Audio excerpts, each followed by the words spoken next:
Un chamaco sin guaraches puede aguantar hambre, puede aguantar frío, hasta puede aguantar que el mundo se burle de él. Pero hay una cosa que no aguanta: ver a su madre tragarse el orgullo para calentar agua con sal y decir que con eso alcanza. Y por eso, compadre, te voy a contar esta historia como debe contarse, completa, con la parte que no cabe en el corrido, con la parte que la gente no canta porque da miedo decirla en voz alta. Tú ya sabes la versión cortita. El chamaco cruzó los cerritos en un burro, se topó un señor en el camino, le dieron un morral con dinero y un caballo de frente blanca, ganó 5 carreras en una tarde, llegó a su rancho, le dio el dinero a su madre, y cuando salieron a ver al caballo, nomás estaba el burrito. Eso te lo avienta un corrido en 3 minutos, pero detrás de esos 3 minutos hay algo que no se olvida, algo que se te queda pegado en el pecho como humo de copal y polvo de camino. Porque lo raro no es que ganara, lo raro no es el dinero, lo raro, compadre, es que hay cosas que te ayudan nomás para cobrarte después, y hay cobros que no llegan con factura, llegan con silencio. Yo soy el caballón cronista, y antes de entrarle de lleno, te pido algo sencillo, compadre. Dime en los comentarios cuál es tu corrido favorito, dale like y suscríbete, porque aquí nos vamos a ver seguido, y porque estas historias, cuando te agarran, ya no te sueltan. Ahora sí, había un rancho metido entre los cerros de Nayarit, de esos ranchos que no presumen nombre porque ni lo necesitan, un rancho de tierra reseca, de mezquites torcidos, de nopales como cuchillos, de caminos que crujen bajo los pasos. Ahí la vida valía poquito, a veces valía menos que una gallina, a veces valía lo que valía una palabra empeñada, y aun así la gente la rompía. Ahí, en una casita de adobe con techo de palma que ya olía a humedad y a viejo, vivía una madre con su chamaco. Nadie se acuerda bien cómo se llamaba el niño. Unos dicen que José, otros que Refugio, otros te aseguran que ni nombre tenía, porque la madre nomás le decía mi hijo, y con eso bastaba.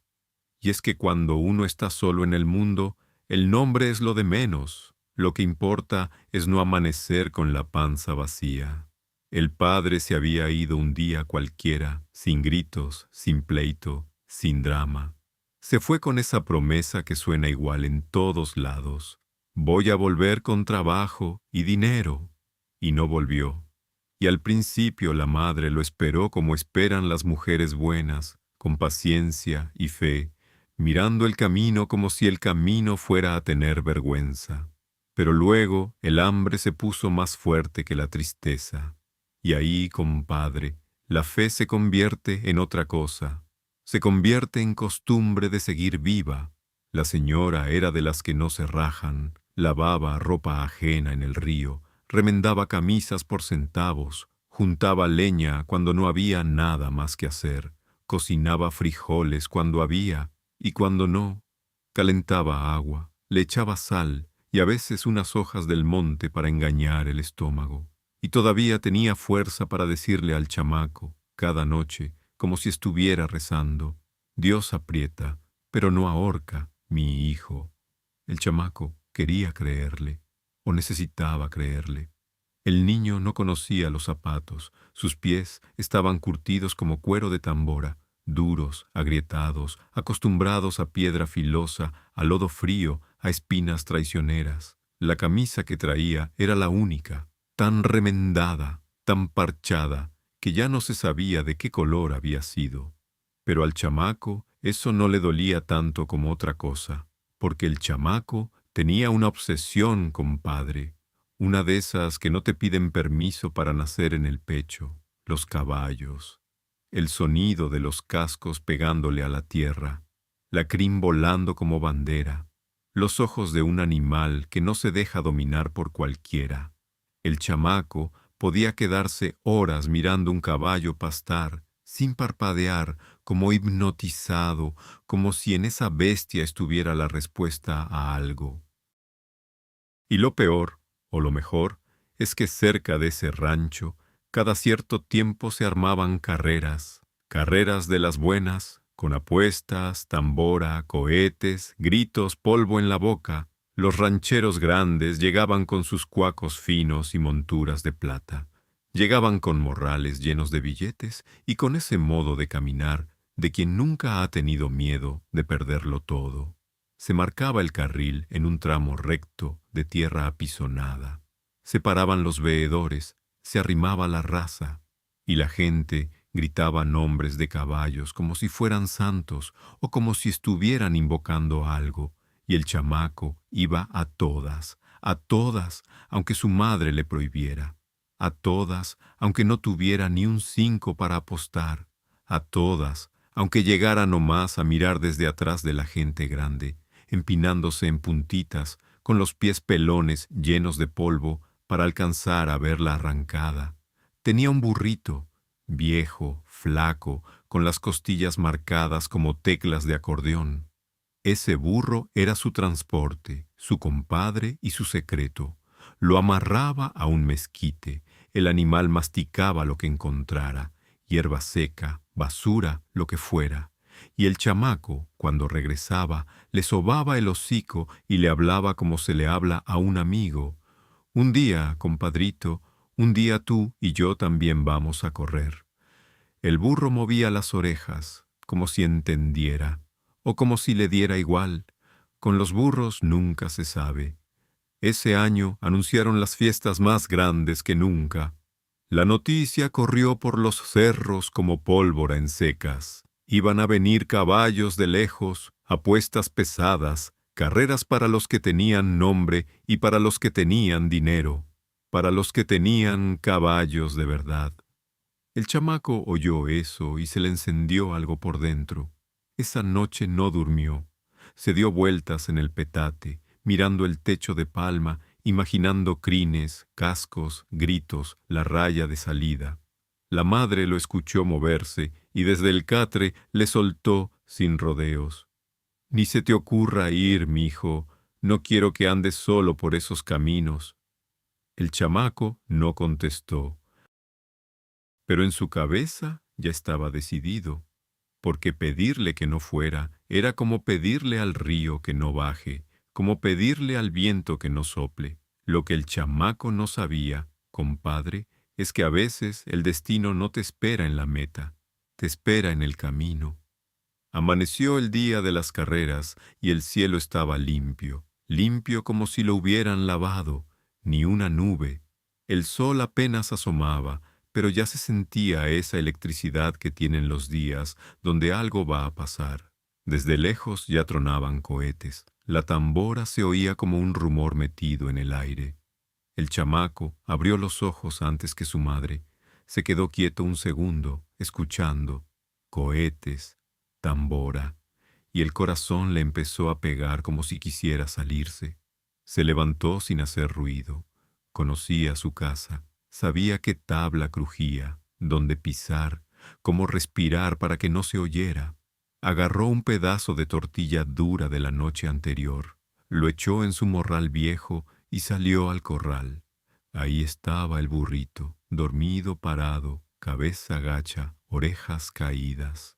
«Vámonos, compadrito», le susurró mientras le ponía el mecate. «Pero calladito, ¿eh?» El burro lo miró con esos ojos grandes y tristes que tienen los burros, como si supieran cosas que uno no quiere saber. Movió las orejas y se dejó montar. Nunca protestaba. Era manso, resignado a cargar leña y chamacos desobedientes. Salieron cuando apenas clareaba.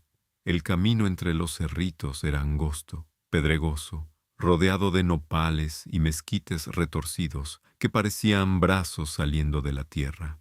El chamaco iba descalzo como siempre, con los pies colgando a los lados del burro, tan cerca del suelo que las piedras le rozaban los talones. La camisa rota le dejaba ver el pecho flaco, las costillas marcadas. Iba contento, iba nervioso, iba vivo. Y entonces, después de un rato, el camino se puso más solo. Los cerros se cerraron, la sombra se hizo más espesa. y el aire cambió. No fue un ¡ay, qué fresco! No.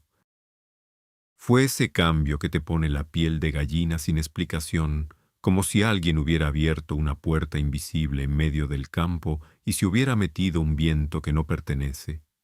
El burro se detuvo en seco, clavó las patas, no quiso avanzar. El chamaco le dio con los talones, le jaló el mecate, le habló bonito, nada.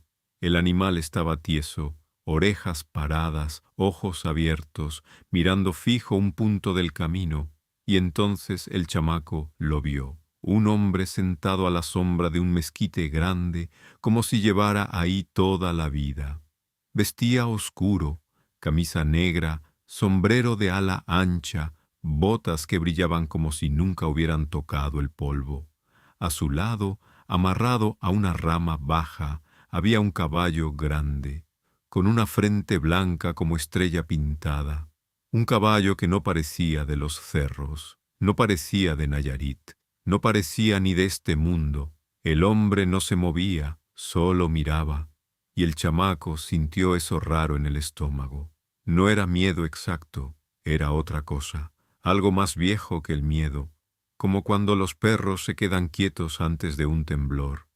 ¿Por qué tanta prisa, muchacho?, preguntó el hombre, suave, tranquilo, como si fuera pregunta de todos los días. El chamaco tragó saliva. Voy a ver las carreras, señor. El hombre inclinó la cabeza, curioso.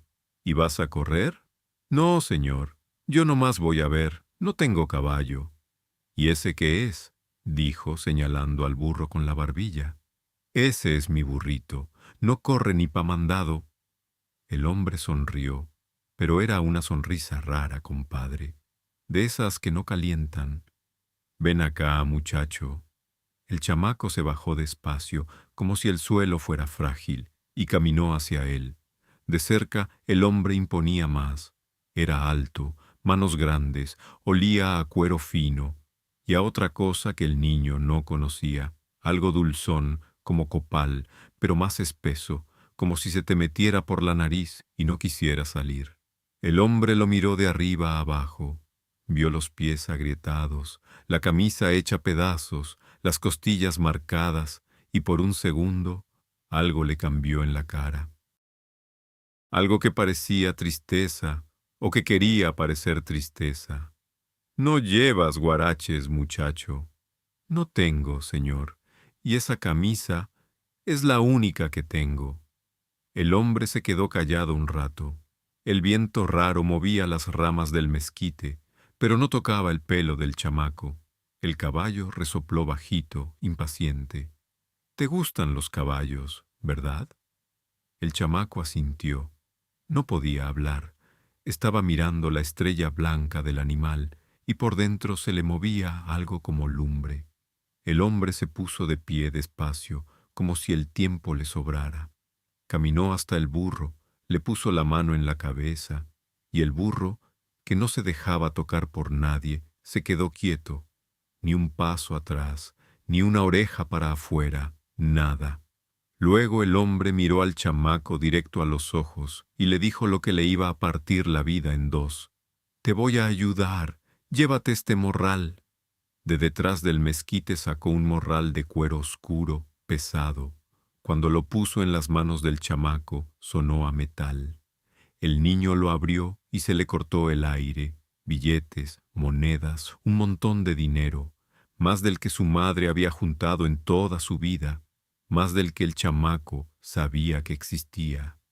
«Y llévate ese caballo», dijo, señalándolo con la barbilla. «Es muy bueno, le vas a topar a los grandes. Apuesta todo, todo lo que traes, no te guardes nada». El chamaco lo miraba sin entender, las piernas le temblaban, no de frío. «Pero, ¿por qué, señor? Usted no me conoce». El hombre lo miró largo, con esos ojos oscuros que no dejaban ver nada detrás. «Te conozco más de lo que crees», dijo, y su voz se oyó diferente, más grave, como si viniera de un lugar donde el eco tarda en morir. «Ese caballo tiene frente blanca», y le dicen de un modo que no se dice jugando.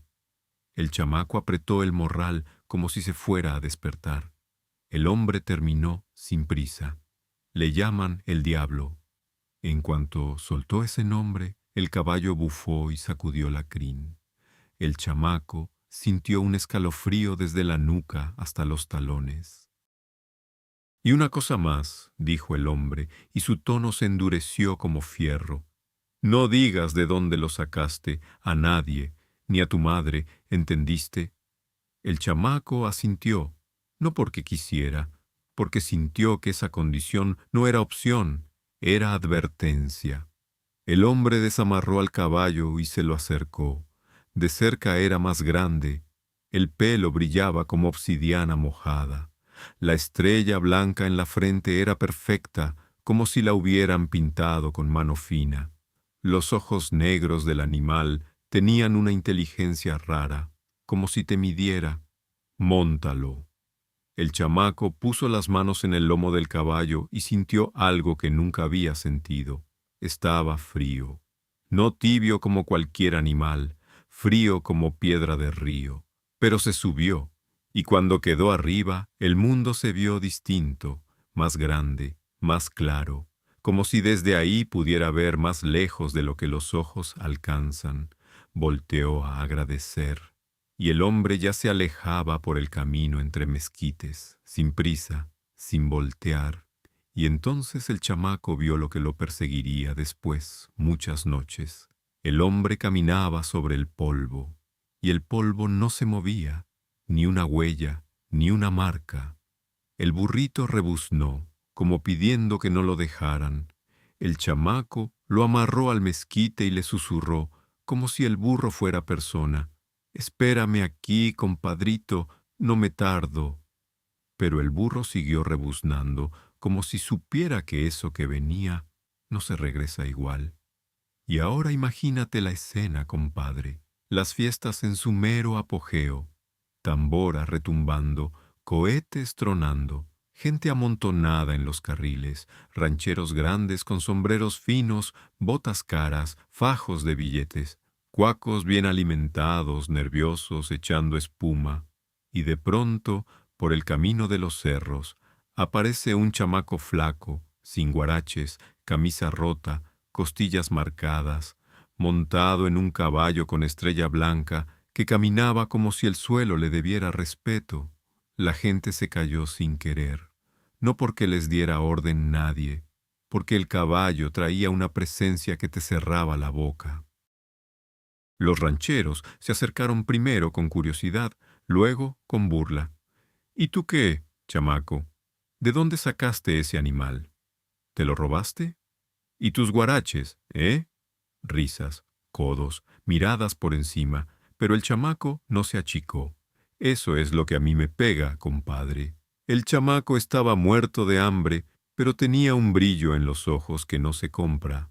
Se bajó, caminó hasta donde estaban los grandes y dijo, firme, como quien ya decidió su destino: «Aquí traigo dinero.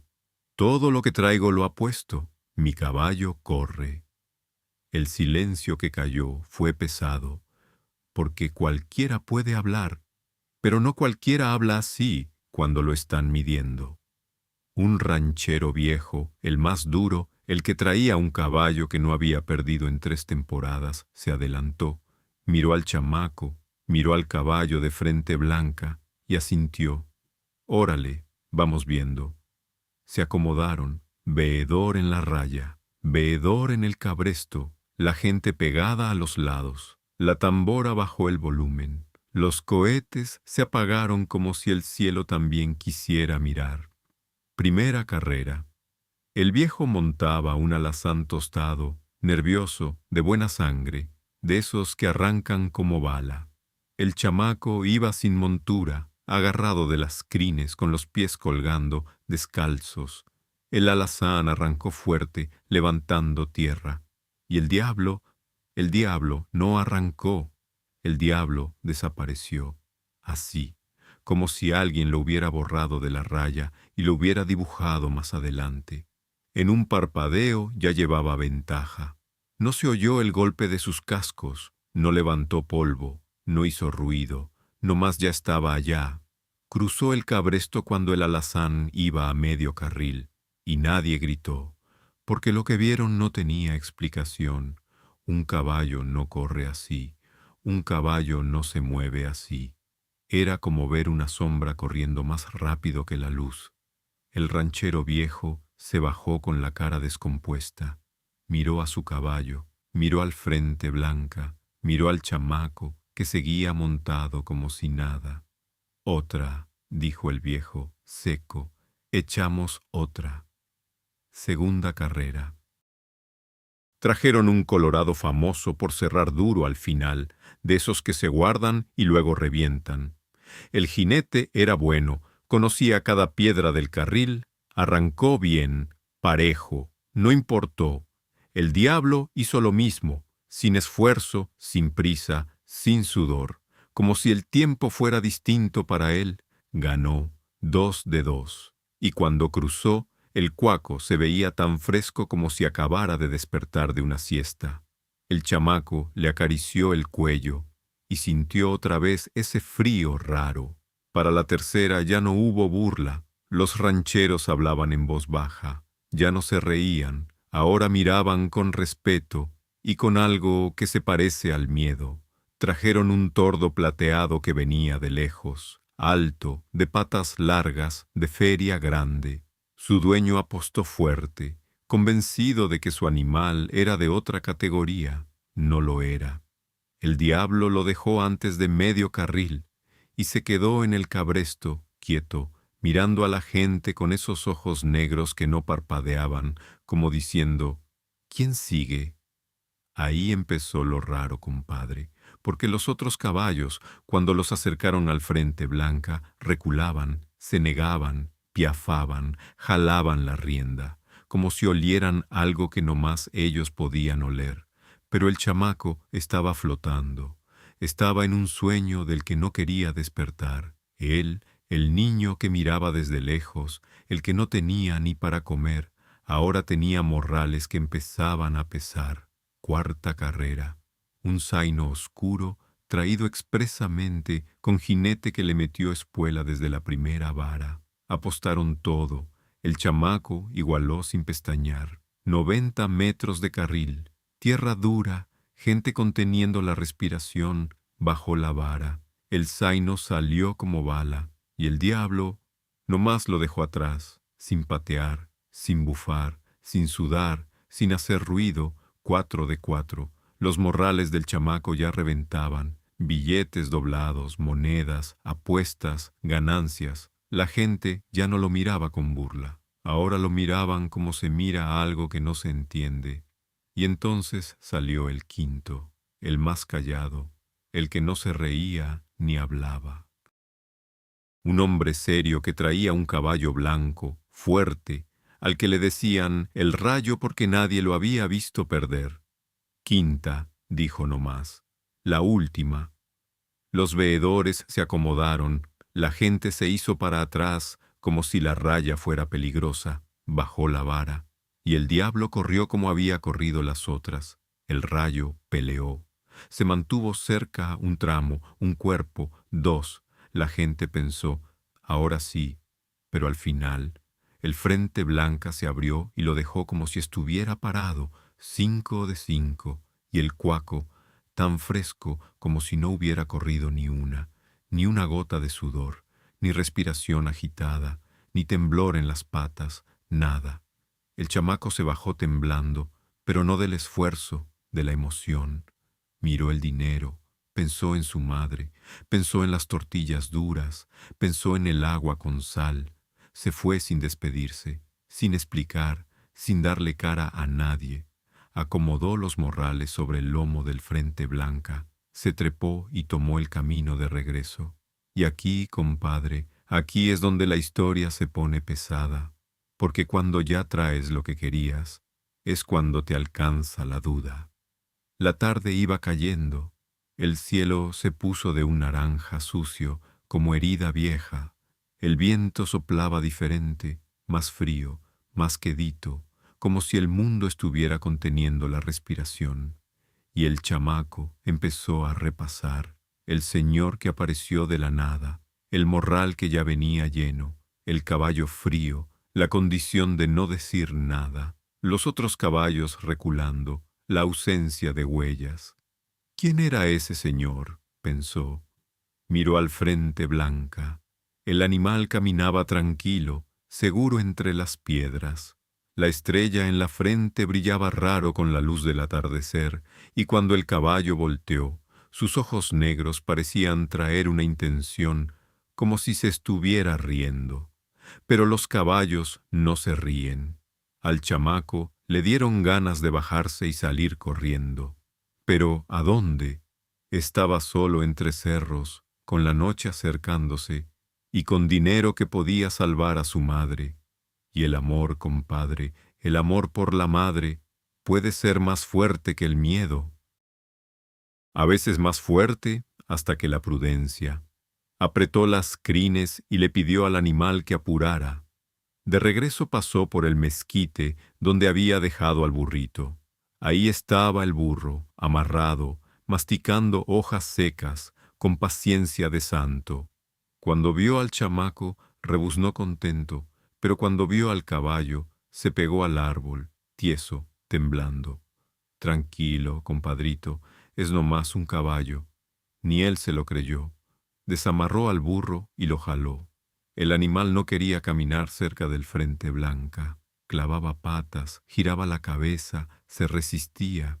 El chamaco tuvo que ponerlo adelante y dejar al caballo atrás para que el burro aceptara moverse.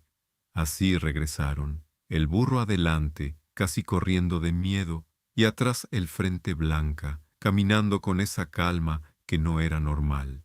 Llegó la noche, negra, cerrada, de esas noches sin luna donde el silencio pesa. El chamaco llegó al rancho, amarró al caballo en el corral, le puso agua, y el animal ni la olió. Entró a la casa con los morrales. La madre estaba despierta, ojos rojos de llorar. En cuanto lo vio, primero le cayó el alivio y luego la furia. ¿Dónde andabas, mijo? Te dije que no fueras, toda la tarde buscándote. Creí que te había pasado algo. El chamaco se dejó regañar. No discutió, no se defendió, se aguantó jalones, palabras, todo, con una sonrisa que la madre no entendía. ¿Y todavía te ríes?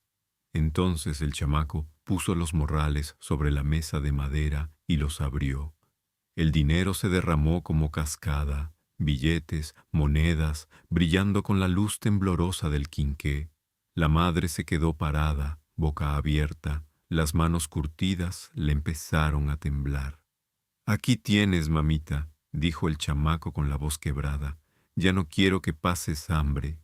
La madre miró el dinero, miró al chamaco, y en sus ojos pasó todo al mismo tiempo: esperanza, miedo, alegría, sospecha, terror. «¿De dónde sacaste esto, mi hijo?» «Gané en las carreras, mamá». «¿Tú? ¿Con qué caballo?» El chamaco dudó un segundo, se acordó de la condición, pero era su madre. Y cuando uno es niño, le cuenta todo a su madre, aunque el mundo se lo prohíba. «Un señor me cambió por mi burro un caballo, con ese gané». La madre dio un paso atrás, como si algo la hubiera empujado. «¿Qué señor?» «Uno que me encontré en el camino». «¿Y le diste tu burro?» «Sí, mamá». La madre se sentó despacito, como si las piernas ya no fueran suyas. Se llevó la mano al pecho y apretó una medallita de la Virgen que nunca se quitaba, y dijo, bajito, con una voz quebrada que no era regaño, era reconocimiento: «Son delirios que traes en la mente, mi hijo». El chamaco se quedó en seco. «No, mamá, ahí está afuera. Ven, te lo enseño». Salieron. La madre iba adelante con la medallita apretada, el rebozo como escudo, el chamaco atrás, seguro de lo que iba a mostrar. La noche estaba rara, negra como boca de lobo, y por un rato, compadre, ni estrellas parecía haber, como si el cielo se hubiera tapado para no ver. Llegaron al corral, 20 pasos de la puerta al poste, 20 pasos que para la madre fueron como 20 kilómetros. se detenía, escuchaba, apretaba la medalla. —¿Dónde está? —preguntó al fin. —Ahí lo amarré, mamá, en ese poste. El chamaco avanzó con las manos extendidas, tocó el poste, tocó el mecate, siguió el mecate hasta el final y sintió pelo. Pero no era pelo fino de caballo, era pelo corto, áspero, orejas largas. El burrito estaba ahí, amarrado al mismo poste, con el mismo mecate, masticando como si nada, como si toda la tarde hubiera estado ahí, como si jamás hubiera existido un frente blanca. El burro levantó la cabeza y rebuznó bajito, saludando. El chamaco se quedó helado. Tocó al burro otra vez, como si fuera a descubrir que estaba soñando. Le revisó el hocico, las patas, las orejas. Era su burro, el mismo de siempre, flaco, manso, triste. No, no puede ser, murmuró. Se puso a buscar, detrás de la casa, entre matorrales, por el corral, con las manos en la oscuridad como ciego. Diablo, diablo. Su voz se perdió en la noche. No hubo respuesta. Volvió con los ojos abiertos, húmedos, sin parpadear. La madre estaba ahí, con los brazos cruzados y la medallita apretada. No se veía sorprendida, se veía triste, como si desde que vio el dinero sobre la mesa hubiera entendido algo. Te dije, mijo. No, mamá, yo lo amarré aquí, aquí mismo. La madre no le discutió, nomás se agachó, le pasó la mano al lomo del burro. El animal estaba tibio, seco, real, y entonces le soltó la pregunta que le partió el alma al chamaco. ¿Y dónde están las huellas, mijo? El chamaco miró al suelo. Si el caballo hubiera estado ahí, la tierra tendría que tener marcas, cascos grandes, profundas pisadas, prueba. Pero no había nada, nada, solo las huellas redonditas del burro, como siempre, del caballo. Ni una marca, como si nunca hubiera pisado esa tierra, como si nunca hubiera existido. El chamaco cayó de rodillas, no lloró con escándalo, no gritó, nomás se quedó mirando la tierra, tratando de entender lo que no se entiende. El viento le movía la camisa rota y le enfriaba la espalda. La madre se acuclilló a su lado, le puso la mano en la cabeza y con una voz suave, la voz que usan las madres cuando ya se acabaron los regaños, le dijo: «Ven adentro, mi hijo, hace frío». Lo llevó como cuando era chiquito, lo sentó en el catre, le dio agua, y los dos se quedaron mirando el dinero derramado sobre la mesa, brillando con la luz del quinqué. Porque eso era lo más raro, compadre. El caballo desapareció, pero el dinero no. El dinero se podía tocar, se podía contar, se podía gastar. Cómo desaparece el medio, pero no el resultado. Si fue truco, ¿por qué dejar la riqueza? Si fue milagro, ¿por qué dejar el miedo? Si fue el diablo, ¿por qué dar primero? La madre agarró un billete, lo miró por ambos lados, lo olió, lo puso contra la luz. Era real. «Guárdalo, mamá», dijo el chamaco. «Para eso lo traje». La madre lo miró largo, luego miró la medallita, luego miró el dinero.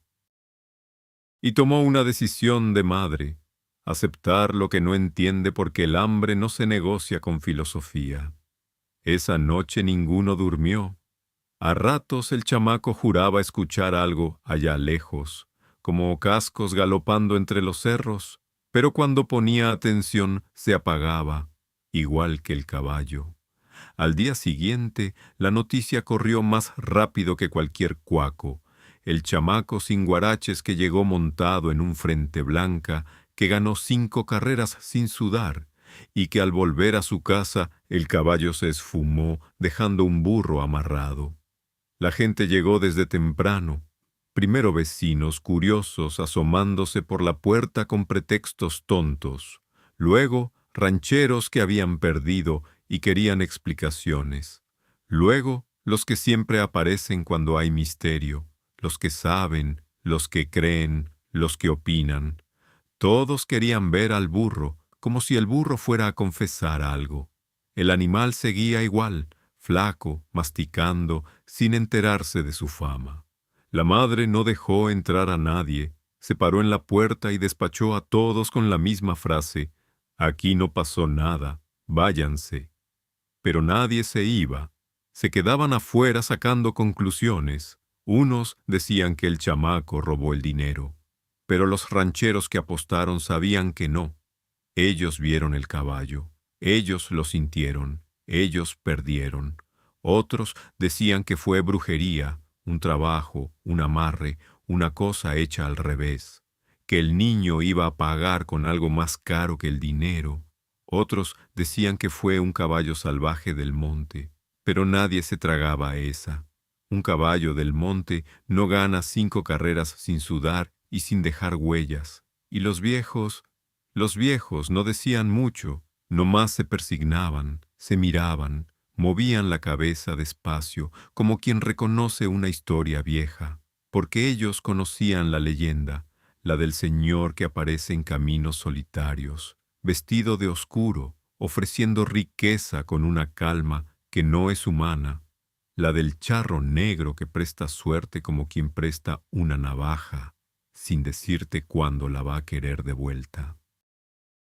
Y la frase que se quedó, la que se repitió de rancho en rancho, fue una sola: ese caballo se lo prestaron. El chamaco nunca volvió a hablar de lo que pasó. Creció callado, trabajador. Su madre gastó el dinero con cuidado, como si quemara. Compró maíz, frijol, pagó deudas, mandó hacer guaraches, compró 2 camisas nuevas, pero no compró lujos, no presumió, no levantó polvo, como si supiera que hay riquezas que, si las presumes, te encuentran. El burro vivió muchos años, envejeció tranquilo, como si por una tarde entera hubiera dejado de existir para que otra cosa ocupara su lugar. A veces, de noche, el chamaco, ya más grande, salía al corral y se sentaba junto al burro mirando los cerros. Y dicen que algunas noches, cuando todo estaba quieto, se oía a lo lejos un galope, lejano, sin polvo, sin huellas, como un recordatorio. ¿Fue un milagro al revés? ¿Fue la desesperación de un niño que necesitaba tanto que el mundo, o algo más oscuro, le respondió? ¿Fue el diablo jugando a ser generoso? ¿O fue la vida nomás, enseñándole que a veces la salvación llega, pero no se queda? Nadie lo sabe, y probablemente nadie lo va a saber nunca. Lo que sí sé, compadre, es que en los cerros de Nayarit todavía se cuenta esta historia. Se cuenta en voz baja, con café, con lumbre, con luna negra. Y siempre que un chamaco pregunta quién era el señor del camino, los viejos contestan con una sonrisita rara, de esas que no llegan a los ojos. ¿Tú qué crees, mi hijo? Porque en México, compadre, las cosas más pesadas no se contestan, se dejan flotando como humo de copal, como polvo de terracería, como el recuerdo de un caballo de frente blanca que ganó 5 carreras en una tarde, y luego se fue sin dejar huellas.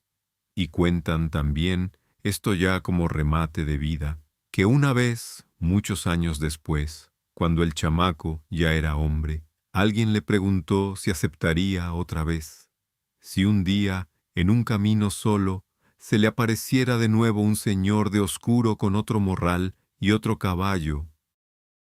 Y el chamaco, ya con canas, ya con casa, ya con guaraches buenos, respondió sin titubear: para que mi madre no pasara hambre, lo tomaría 1000 veces. Y ahí está el corazón de todo, compadre. No en el dinero, no en las carreras, no en el frente blanca, sino en un chamaco descalzo que hizo lo que hizo por la única razón que vale la pena en esta vida: por amor. Acabas de escuchar al caballón cronista. Gracias por quedarte hasta el final, compadre. En tu pantalla hay otra historia esperándote. Dale clic y nos vemos del otro lado. Hay historias que uno escucha una vez y se le van resbalando del pensamiento como agua entre los dedos, pero hay otras, compadre, que se te quedan pegadas en el pecho, que se te meten debajo de la piel y se acomodan ahí como una espina que no sale jamás. Historias que no se acaban cuando cae el último balazo, ni cuando tapan la tumba con tierra, ni cuando el pueblo decide guardar silencio para seguir viviendo. Y la del azabache del muerto es de esas, porque no es nomás la historia de un caballo que perdió a su jinete, no, es la historia de una lealtad tan brava, tan terca, tan fuera de este mundo que ni la muerte pudo romperla. Es la historia de un hombre llamado Ezequiel, al que le destrozaron el cuerpo a balazos en una emboscada cobarde, fría, planeada con esa calma con la que los hombres sin alma deciden quién merece ver otro amanecer y quién no. Varios hombres escondidos entre los mezquites, varios calibres vomitando fuego en la oscuridad, varias manos crispadas sobre armas cargadas con rencor viejo, y en medio de todo eso, Ezequiel arriba de su caballo negro, sin saber que aquella noche el camino viejo no lo llevaba hacia el amor, sino hacia la muerte. Pero aquí viene lo primero que nadie en ese pueblo pudo entender jamás, lo primero que todavía hoy se cuenta bajando la voz, mirando para los lados, como si el puro recuerdo pudiera llamar a algo. Al azabache no le pegó ni una sola bala, ni una. A Ezequiel le vaciaron el plomo encima, le atravesaron el cuerpo por todos lados, le rompieron el pecho, el hombro, el costado, la pierna, como si quisieran deshacerlo más que matarlo. Y al caballo no le rozó ni el aire, como si los disparos se hubieran abierto al paso del animal, como si algo invisible, una mano que no era de hombre ni de santo, hubiera apartado a ese caballo de la muerte. El azabache sintió como el cuerpo de su jinete se vencía sobre su cuello, sintió como las manos que durante años lo guiaron soltaban las riendas, sintió la sangre caliente cayéndole por el lomo, empapándole la crin, la silla, la piel, y aún así corrió, compadre, corrió como solo corren los animales que aman de verdad, corrió con un muerto encima como si todavía pudiera salvarlo, como si la velocidad pudiera ganarle a la muerte, como si en algún recodo del monte, detrás de algún cerro, escondido entre la noche, pudiera existir un milagro. Pero no hubo milagro. A Ezequiel lo enterraron, y el caballo desapareció. Nadie volvió a verlo de día. Nadie lo vio pastando en los corrales, nadie lo halló en el monte. Nadie lo encontró en las veredas ni en los abrevaderos, pero por las noches, todas las noches, comenzaron a escucharse relinchos en el panteón, relinchos largos, hondos, perturbadores, de esos que no suenan a caballo común, sino a dolor, relinchos que se metían por las rendijas de las puertas y se acomodaban en el estómago de la gente, relinchos que no dejaban dormir, que hacían aullar a los perros, que ponían nerviosos a los gallos, que obligaban a las madres a persignarse y a los hombres a fingir que no tenían miedo. Esos sonidos empezaron a incomodar, a inquietar, a enfermar la calma del pueblo, hasta que los mismos hombres que mataron a Ezequiel, hombres de carne y miedo, hombres que habían jurado que aquella noche todo terminaba, decidieron ir al cementerio armados hasta los dientes para averiguar si de verdad era el caballo, el mismo que también debió caer junto a su dueño. Y lo que vieron ahí los hizo correr como animales perseguidos por el mismo infierno. Y ahí, compadre, fue donde nació la historia más pesada que aquel pueblo llegó a cargar. La historia de un caballo, un jinete y una venganza que no terminó con la muerte. Lo que te voy a contar hoy es la verdadera historia detrás del corrido del azabache del muerto. Una historia que durante años llenó de miedo a un pueblo perdido del norte, un pueblo donde el polvo se mete en la boca, el viento carga secretos y la noche pesa más que la culpa. Un lugar tan apartado que parece que Dios lo miró una vez y luego se olvidó de él. Pero la tierra no se olvidó, ni el panteón, ni el caballo. y para entender cómo una historia así llegó a clavarse en la memoria de la gente, primero hay que volver al principio, porque antes del miedo hubo vida, antes del espanto hubo infancia, antes del relincho en el cementerio hubo un muchacho con los ojos puestos más allá del horizonte. En ese pueblo nació Ezequiel. Su llegada al mundo no fue celebrada con fiesta ni con música. No hubo cohetes, ni visitas, ni alegría ruidosa. Su padre, don Crescencio, era un hombre seco, de esos que hablan poco, porque la vida los enseñó a tragar palabras y a gastar fuerzas en lo que sí sirve. Criaba unas cuantas vacas flacas, trabajaba un pedazo de tierra dura y tenía algunos caballos que servían más para la labor que para el orgullo. Su madre, doña Refugio, era una mujer hecha de rezos, de rosarios, de sustos y de resignación. De esas mujeres que parecen haber nacido cansadas, pero que aún así se levantan antes que el sol y se acuestan después que todos. De esas madres que se persignan hasta por lo que todavía no pasa, porque el miedo, cuando se vive en pueblos así, siempre llega antes que la desgracia. Ezequiel creció entre polvo, cercas torcidas, mezquites y silencio. Aprendió a montar antes que a leer, como pasa en los lugares donde el corral queda a unos pasos y la escuela a 2 horas de camino. Desde niño supo distinguir el resuello de un caballo cansado, el olor de la tierra mojada, el sonido de una vaca pariendo, el crujido de la madera vieja cuando entra el norte. Pero traía algo distinto. No era solo que montara bien, porque en esos rumbos todos los muchachos montaban desde que podían sostenerse sin caerse. Era otra cosa.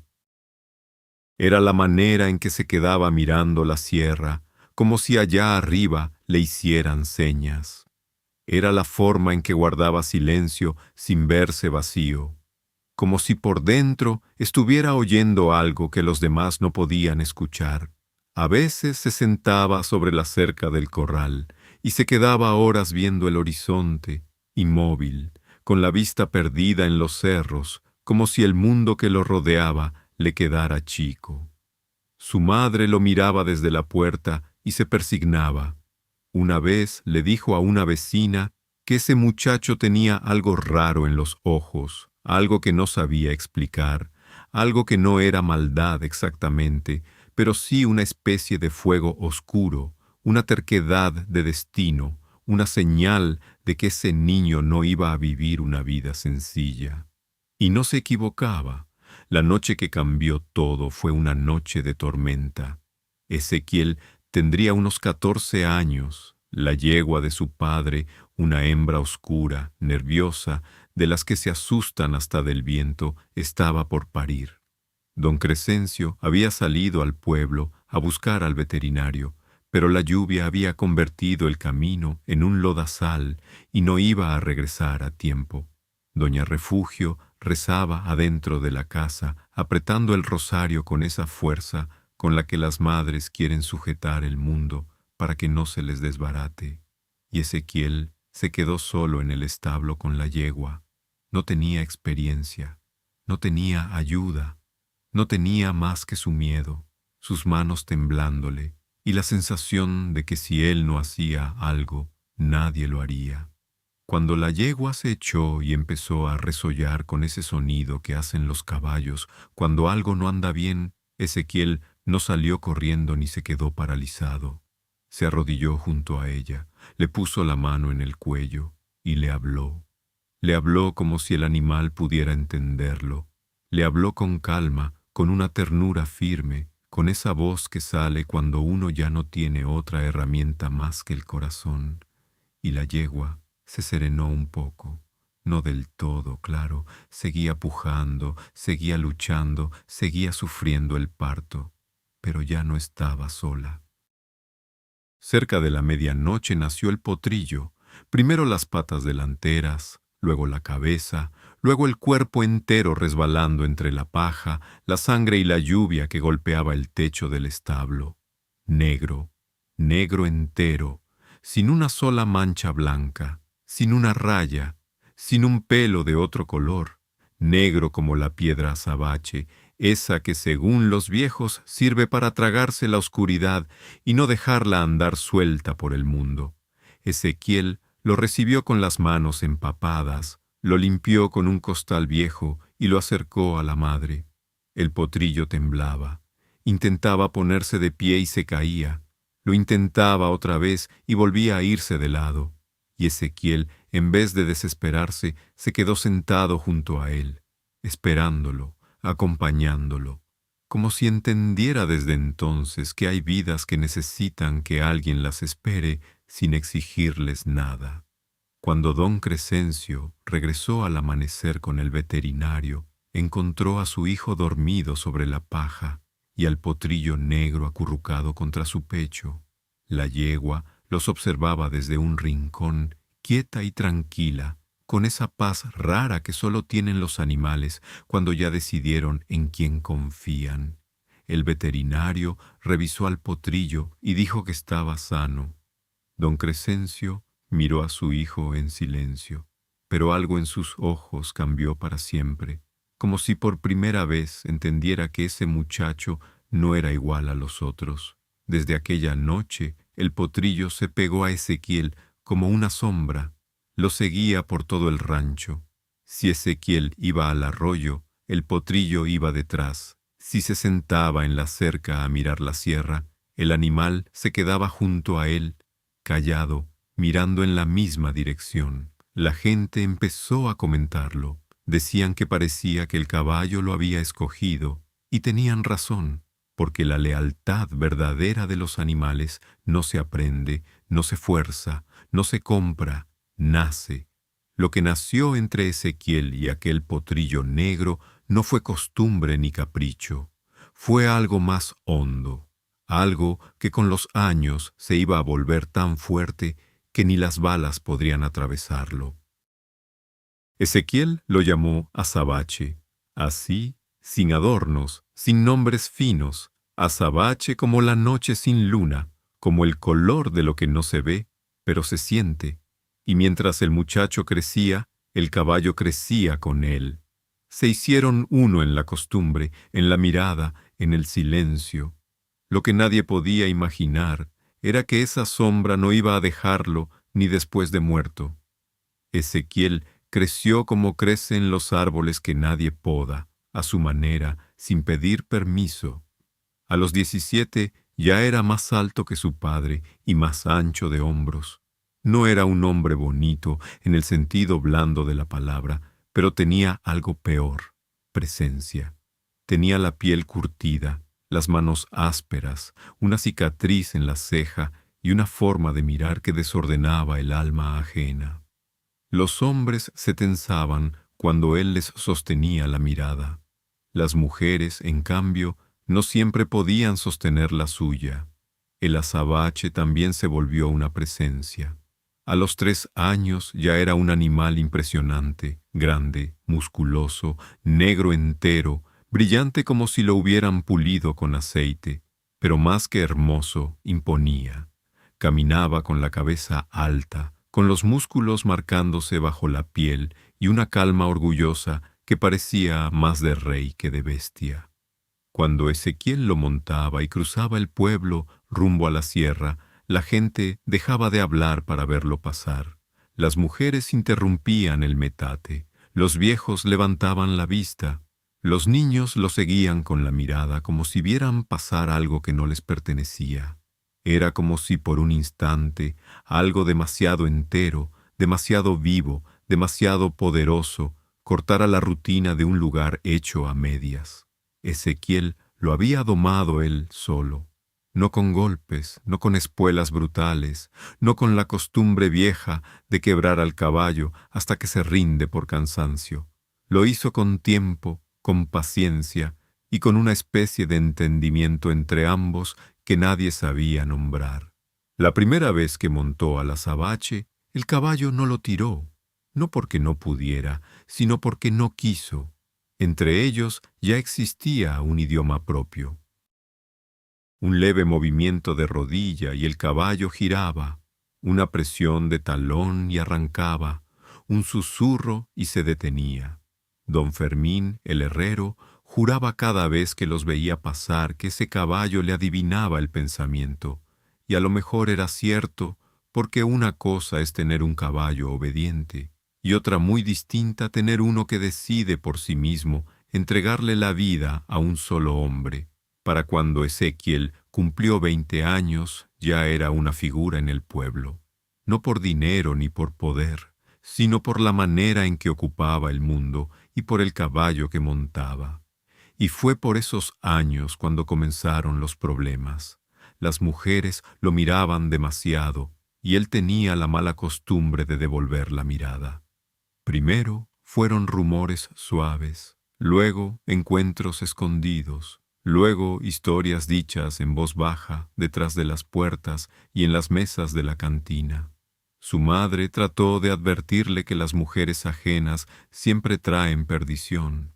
Su amigo Tomás también lo encaró diciéndole que un día lo iban a dejar tirado por andar jugando con el honor de otros hombres. Ezequiel solo se reía y decía que si lo iban a matar, al menos que fuera por algo que valiera la pena. Y así, a pura risa, se fue acercando a la desgracia, porque lo que nadie sabía todavía era que ya había puesto los ojos donde jamás debió hacerlo, en Amalia, la esposa de don Refugio Garza, el hombre más temido de aquella sierra. Don Refugio no era gritón ni escandaloso, pero tenía algo peor, rencor largo, memoria fría y una manera de castigar que no dejaba segundas oportunidades. Cuando descubrió lo que pasaba entre su esposa y Ezequiel, no hizo escándalo, no reclamó, no buscó pleito. Hizo algo mucho peor. Empezó a hablar en voz baja con otros hombres del pueblo que también guardaban odio contra el joven jinete, hombres agraviados, hombres humillados, hombres que ya venían cocinando rabia desde hacía tiempo.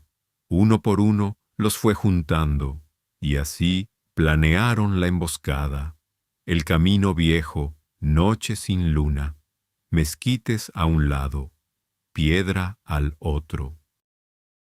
Un embudo perfecto. A eso de las 10, Ezequiel ensilló al azabache en la oscuridad del corral. El caballo resopló al sentir la montura, no de incomodidad, sino con esa energía que le entraba siempre que salían de noche. Ezequiel le acarició el cuello, le dijo algo al oído y montó. Tomaron el camino viejo. La noche iba cerrada, sin luna, sin estrellas, y solo se oía el golpeteo parejo de los cascos sobre la tierra. Ezequiel iba tranquilo, pensando en Amalia, sin saber que cada paso lo acercaba al fin. El azabache fue el primero en presentir el peligro. Paró las orejas, acortó el paso, quiso ladear el camino. Ezequiel lo sintió y le metió talón suave para que siguiera. El caballo obedeció, pero con duda. Había algo raro en el aire, algo que los animales entienden antes que los hombres. Entraron al recodo, y entonces tronó el primer disparo. Un fogonazo cortó la noche y la bala le pegó a Ezequiel en el hombro izquierdo. Luego vino otra, y otra, y otra, y de pronto todo se volvió pólvora, gritos, fuego, metal, escopeta, rifle, pistola, revólver, el 45 de don Refugio disparando con una calma que daba más miedo que el ruido. El cuerpo de Ezequiel se sacudía con cada impacto. La sangre brotó de golpe, empapándole la ropa, la silla y el cuello del caballo. Sus manos soltaron las riendas, su cuerpo se venció hacia adelante, pero el azabache seguía en pie. Las balas silbaban a su alrededor, pegaban en piedras, en tierra, en ramas, en carne humana, pero al caballo no le entró ni una, como si algo se hubiera interpuesto entre él y la muerte. Sintió el peso muerto de su jinete, sintió la sangre cayéndole por el lomo y corrió. Corrió como sombra negra. Corrió entre los mezquites mientras los otros seguían disparando sin tino. Don Refugio gritó que lo siguieran, pero ninguno se movió. porque lo que acababan de ver no cabía en la cabeza de un hombre normal. El azabache corrió hasta que el eco de los disparos se volvió nada. Corrió hasta que el monte se tragó la noche. Corrió con Ezequiel muerto encima como si la carrera pudiera devolverle la vida. No pudo. En algún punto de la sierra se detuvo, temblando, resollando, con el cuerpo inerte doblado sobre el cuello. Volteó la cabeza y lo olió. Lo empujó con el hocico una vez, luego otra, no hubo respuesta y se quedó ahí, quieto en la oscuridad, esperando lo imposible. Encontraron a Ezequiel al amanecer, tirado a un lado del camino, boca arriba, los brazos abiertos, la ropa endurecida por la sangre seca. Del caballo no había rastro. El doctor contó 11 impactos. 3 de ellos bastaban para matarlo por sí solos. Nadie preguntó en voz alta quién había sido. En esos lugares, cuando revientan a un hombre así, lo más prudente es cerrar la boca. Doña Refugio lloró en silencio. Tomás se quedó a su lado sin saber qué decir. Lo enterraron al día siguiente en el Panteón Viejo, con cajón barato y rezos rápidos. Poca gente asistió. Amalia no apareció. Don Refugio se encargó de eso, y durante todo el entierro flotó la pregunta que nadie quería soltar demasiado fuerte. ¿Dónde estaba el azabache? Pasaron 3 días, y en la noche del cuarto comenzó lo raro. Desde el panteón se escuchó un relincho, largo, triste, perturbador. No era el sonido común de un caballo, era una queja, un llamado, algo herido buscando a quien no respondía. La siguiente noche volvió a oírse, y la otra también. Muy pronto, medio pueblo estaba despierto a esas horas, escuchando cómo el cementerio cobraba vida con relinchos que parecían salidos del fondo de un alma partida. Tomás fue a mirar de día, y alrededor de la tumba fresca encontró huellas de cascos, muchas, dando vueltas una y otra vez. Entonces entendió que el azabache había encontrado a su dueño, y que no pensaba dejarlo solo. Las noches se volvieron un martirio. Después llegaron los avistamientos. Don Lázaro juró haberlo visto caminar entre las tumbas. Doña Carmen dijo que también lo vio, y que la silla que llevaba encima parecía manchada de sangre seca. El pueblo se dividió entre quienes decían que aquello era cosa del diablo y quienes rezaban por el alma de Ezequiel.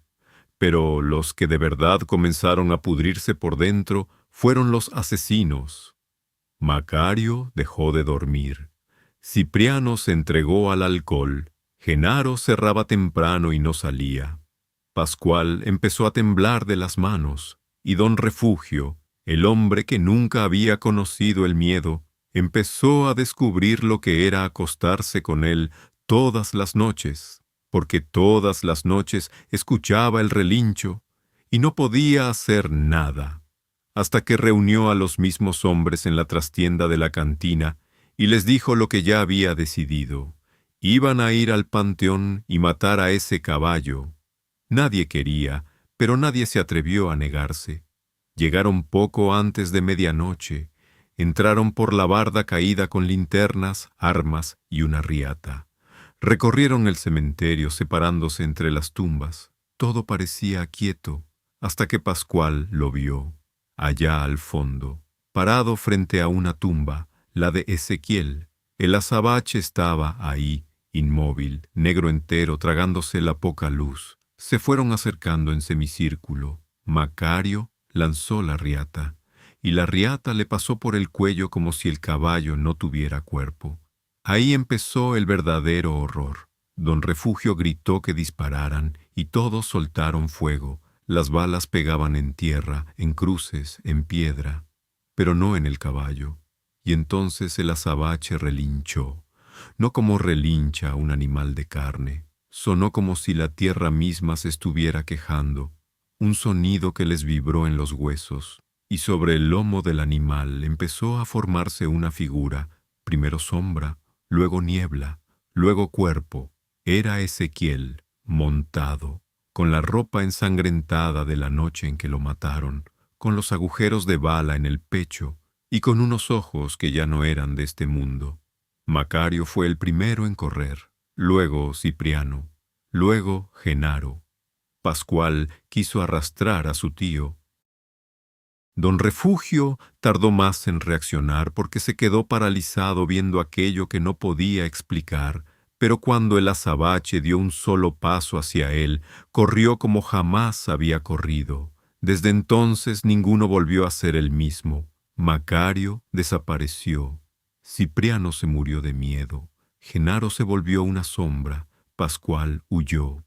Y don Refugio se quedó viviendo su castigo despierto, seguir oyendo cada noche los relinchos del caballo al que nunca pudo matar. Amalia dejó de hablarle, dejó de mirarlo, se apagó del todo, y el pueblo aprendió a vivir con el azabache, no a entenderlo, no a aceptarlo, a soportarlo. De día no se dejaba ver, de noche volvía al panteón, daba vueltas alrededor de la tumba, relinchaba, esperaba, como si el tiempo no avanzara para él, como si cada noche siguiera creyendo que su jinete iba a despertar.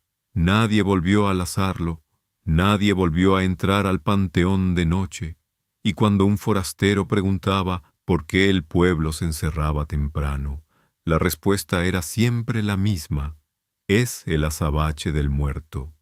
Tomás fue el único que nunca le tuvo miedo. A veces iba al panteón al atardecer y se sentaba junto a la tumba de su amigo a contarle cómo seguía el pueblo. Y a veces, sin voltear, sentía detrás de él un resoplido suave, una presencia quieta, como si el azabache también estuviera escuchando. Porque hay lealtades que el hombre no entiende. Y ahí está el fondo de esta historia, compadre, que la lealtad más pura que tuvo Ezequiel no vino de una mujer, ni de un amigo, ni de nadie de este mundo humano. Le vino de un caballo negro al que crió desde potrillo. Un animal que lo quiso con esa entrega completa que solo los animales conocen. Una lealtad que no pregunta, no juzga, no cobra. Una lealtad que las balas no pudieron tocar y que la muerte no logró romper. Milagro o maldición, eso ya lo decides tú. Pero si alguna vez pasas por un pueblo perdido del norte y en mitad de la madrugada escuchas un relincho que no parece tener dueño, no salgas a mirar, persígnate. Cierra bien la puerta y deja que el azabache siga buscando a quien nunca va a dejar de buscar, porque hay amores que ni la tierra puede enterrar.